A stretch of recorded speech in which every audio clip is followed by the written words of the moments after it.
وعلیکم السلام ورحمۃ اللہ وبرکاتہ.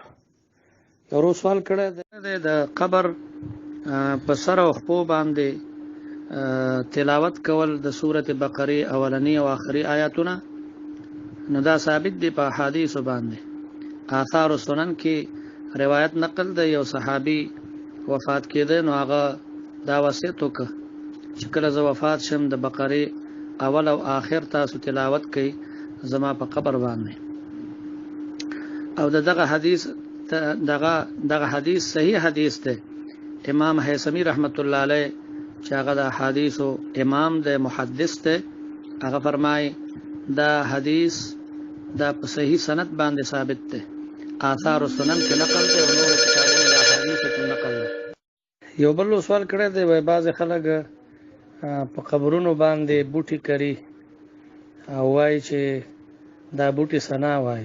یوازې بوټي سنا نه وای، بلکې هر یو شی د الله پاک سنا او د الله تسبیح بیانې. قران کریم کې الله فرمایي 15مه پاره کې وَإِن مِّن شَيْءٍ إِلَّا يُسَبِّحُ بِحَمْدِهِ وَلَكِنْ لَا تَفْقَهُونَ تَسْبِيحَهُم. الله فرمایي هر یو شی د الله تسبیح او د الله ثنا او پاکي بیانې، لیکن تاسو پاغي باندې نه پوهیږئ. او پاتې شو دا چې دغه بوټه ترسو پورې تازه، نو نبی رسول الله والسلام یو ځل په یو دو قبرونو باندې تیرېده، نو هغه دواړه قبرونو والا په عذاب کې مبتلا و.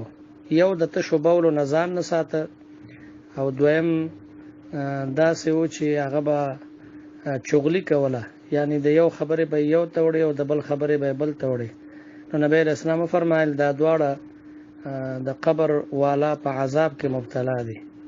به نبی رسول الله یو شاخ د ونه هغه راواخسته، په منځ باندې نیم ک، یو په یو باندې نال ک، یو په بل باندې، او وی فرمایل چې ترسو پورې دا وی نو دوی باندې به د قبر د عذاب اسانی.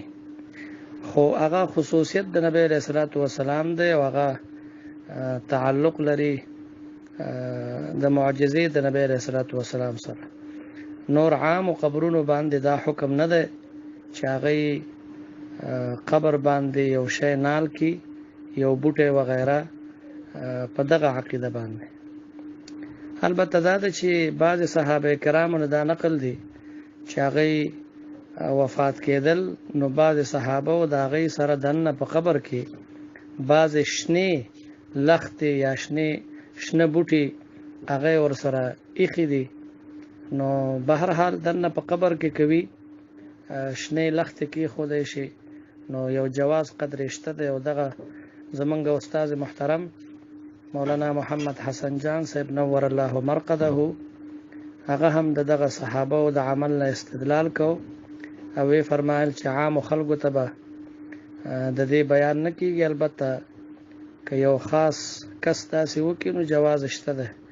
نو هغه فرمایل چې زما مور وفات شوی و، نو ما هم په قبر کې د هغې سره یو څو د ونې تازه شاخونه واړه واړه هغه مې ورسره قبر کې کېښود.